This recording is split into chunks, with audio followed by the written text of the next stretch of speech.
আসসালামু আলাইকুম ওরহমতুল্লাহি ওবরকাতু। আজকের নামাজের সময়সূচি। আজ 5 আগস্ট 2025 রোজ মঙ্গলবার, 10 সফর 1447 হিজরি ও 21 শ্রাবণ 1432 বঙ্গাব্দ। মহান আল্লাহ বলেন, তোমরা ধৈর্য ও সালাতের মাধ্যমে সাহায্য প্রার্থনা করো, এটা বিনীতগণ ব্যতীত আর সকলের নিকট নিশ্চিতভাবে কঠিন। সূরাতুল বাকারা আয়াত 45। সালাত ইসলামের অন্যতম প্রধান স্তম্ভ এবং মুসলিম জীবনের অপরিহার্য একটি অংশ। এটি শুধুমাত্র একটি উপাসনা নয়, বরং এটি একজন মুমিনের আত্মশুদ্ধির মাধ্যম এবং আল্লাহর নির্দেশ পালনের একটি গুরুত্বপূর্ণ উপায়। যথাসময়ে এবং যথাযথভাবে সালাত আদায় করা অত্যন্ত গুরুত্বপূর্ণ, যা কোরআন ও হাদিসে বারবার উল্লেখ করা হয়েছে। ইসলামে সালাতের জন্য নির্দিষ্ট সময় নির্ধারিত রয়েছে। আল্লাহ তাআলা পবিত্র কোরআনে বলেন, নিশ্চয়ই সালাত মুমিনদের জন্য নির্ধারিত সময়ের মধ্যে ফরজ করা হয়েছে। সূরাতুল নিসা আয়াত 103। এই আয়াত থেকে স্পষ্ট বোঝা যায় যে সালাত আদায়ের জন্য নির্দিষ্ট সময় মেনে চলা অত্যন্ত গুরুত্বপূর্ণ।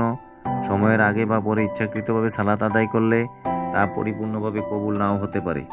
রাসূলুল্লাহ সাল্লাল্লাহু আলাইহি ওয়াসাল্লাম বলেন, আমার উম্মতের সালাতের সর্বোত্তম সময় হলো তারা যখন সালাতের নির্ধারিত সময়েই তা আদায় করে। তিরমিজি হাদিস 170। যথাযথভাবে সালাত আদায় মানে হচ্ছে শুদ্ধভাবে ওযু করা, সুন্নাহ মোতাবেক কিবলামুখী হয়ে দাঁড়ানো, খুশু ও খুজুর সাথে ধীর স্থিরভাবে নামাজ পড়া, সালাতের প্রতিটি রুকন যথাযথভাবে পালন করা। রাসূলুল্লাহ সাল্লাল্লাহু আলাইহি ওয়াসাল্লাম বলেন, তোমরা এমনভাবে সালাত আদায় করো যেমন আমাকে সালাত আদায় করতে দেখো। বুখারী হাদিস 631।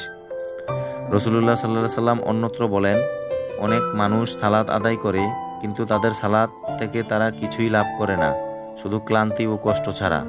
নাসাই হাদিস 1314।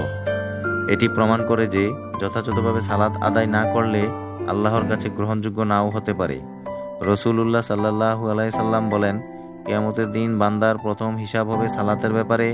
যদি সালাত ঠিক থাকে তবে তার সকল আমল ঠিক থাকবে, আর যদি তা নষ্ট হয় তবে তার সকল আমল নষ্ট হয়ে যাবে।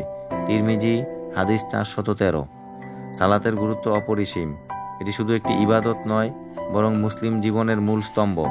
যথাসময়ে এবং যথাযথভাবে সালাত আদায় করলে দুনিয়া ও আখিরাতে কল্যাণ লাভ করা যায়। তাই আসুন আমরা সালাতের প্রতি যত্নবান হই, নির্ধারিত সময়ে এবং খুশু খুজুর সাথে সালাত আদায় করি, যেন আমরা আল্লাহর সন্তুষ্টি অর্জন করতে পারি। মহান আল্লাহ আপনি আমাদের সবাইকে